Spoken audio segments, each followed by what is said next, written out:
All right. Good afternoon. It's Thursday, April 27th, 2017. I'm going to call the meeting of the Hillsborough County Emergency Policy Group to order.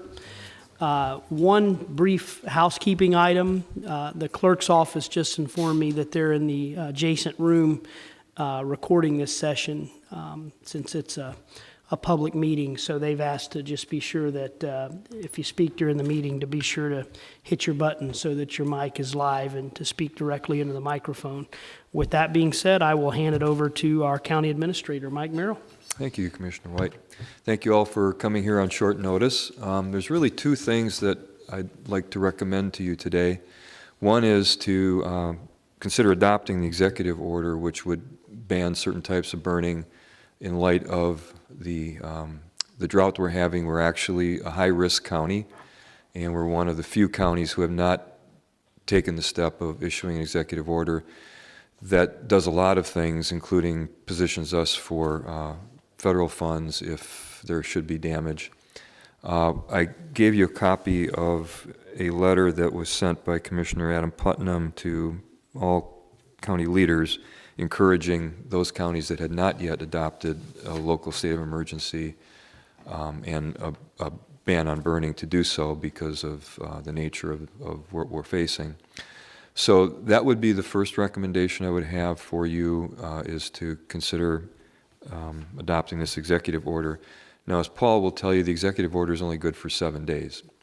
And someone told me that in bygone days when this occurred, they were gathering this group like every 7 days to renew the order.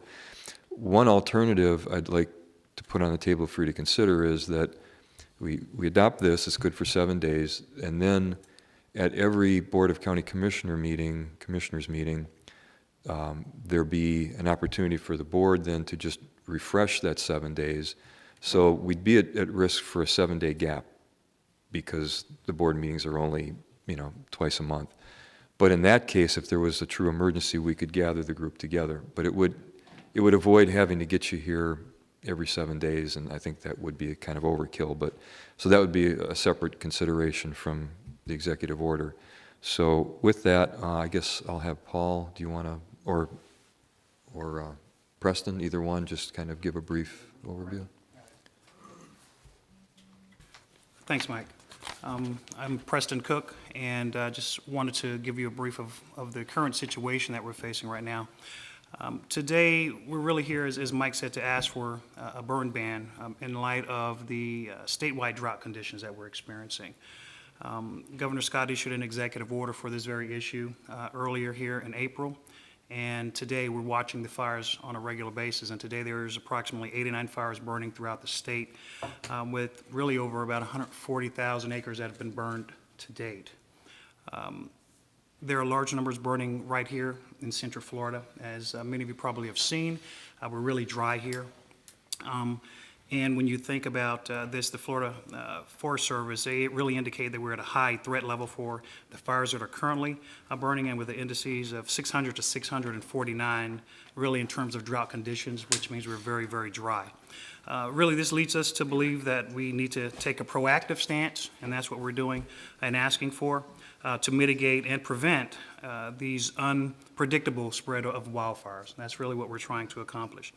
The ban would include limiting the ability for anyone in our community to conduct open burning, which includes igniting of fireworks, campfires, ceremonial fires, without proper consent and authority, and that comes from the Florida Forest Service primarily.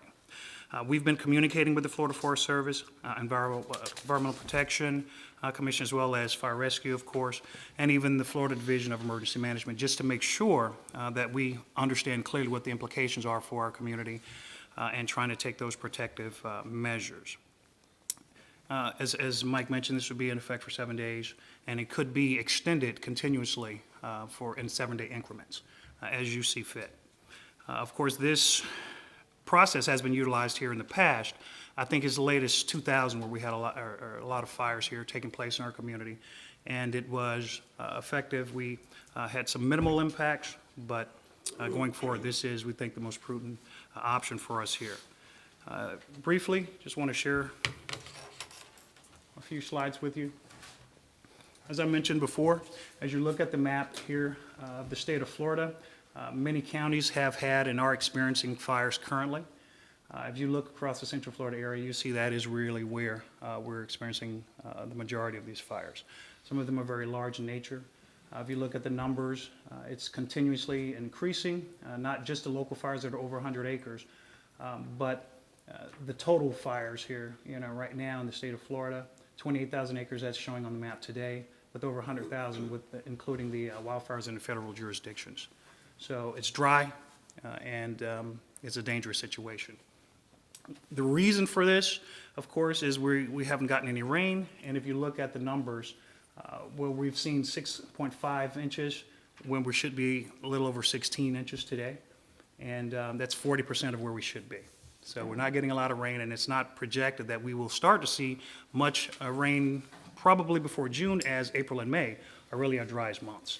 So it may not get better anytime really soon. And of course, when you look at the index, we are pretty close. It's at that 600 to 649 range is where we are. The fire indices show that we're very high. This document is updated on a daily basis. That really looks at a lot of different things, to include the humidity in our area and other factors that determine what really our danger and high risk of wildfires and burnings are. And today we're listed, or yesterday we were listed as very high. Today it goes, as I said, it fluctuates daily. It's probably still at least high. Well, it's at least high, but maybe not very high. But it fluctuates daily. If you look at the burn bans in the state, I think we have about 27 throughout the state that have been enacted so far with different counties. And you look at our area here, we haven't, but all the counties surrounding us have enacted a burn ban to date. With that, I'll be glad to take any questions at this time. And of course, the Fire Chief, Chief Jones, is here, as well as other members here that can answer any questions for you as well. Do any members of the group have any questions for Preston? Commissioner Merman? Thank you. I guess I just want to ask, I'll ask to our county administrator, how are we going to get this out to the public so that they understand, like, how does this affect me, and what should I do and what should I not do? Because I think that's where the real important information is for us in doing this ban today. Commissioners and EPG. Do we need to be on the microphone? Yeah, Liana, we're going to need to get If you you to a come mic, down here maybe to at the end of the end. table. Thank you.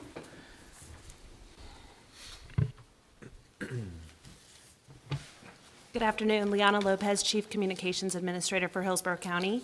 We're actually already working with our partners. Messaging has begun on our social networks.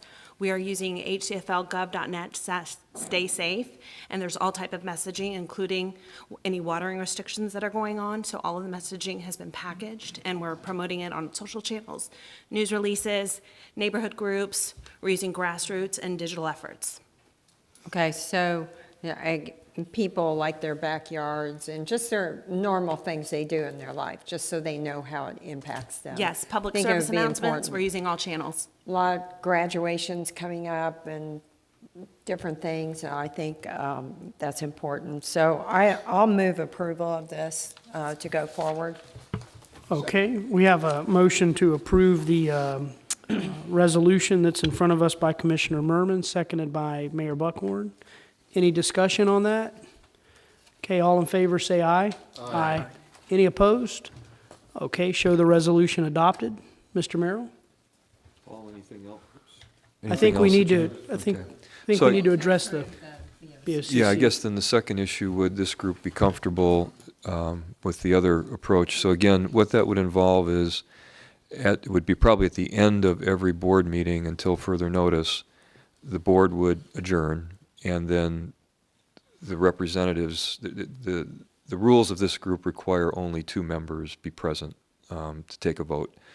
So in that case, it would be one of the 3, or all 3, who would then be basically just extending this for another 7 days until further notice. And then, as I said, in the gap period between meetings, if there was a true emergency where we needed to gather this group back together, we would do that.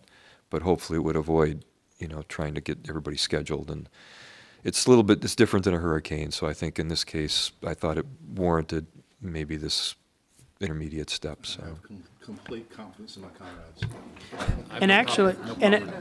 And actually, technically speaking, if any member of this group has a burning desire to participate, they could just show up. Oh, Yeah, that was right. probably not the right term. Yeah, wow, yeah. But they could certainly show up to the meeting Oh, and yeah, of participate, course, though, yes. right? So, okay, but yeah, I'll entertain a motion to just have the plan to be that the three of us can convene. So, we have a motion to do so by Commissioner Merman, seconded by Mayor Lott. Any discussion on that? Okay, seeing none, all in favor say aye. Aye. Any opposed? Okay, consider that adopted as well. Mr. Merrill? I think that concludes the business unless someone has, yes. Just for the record, this is the public meeting.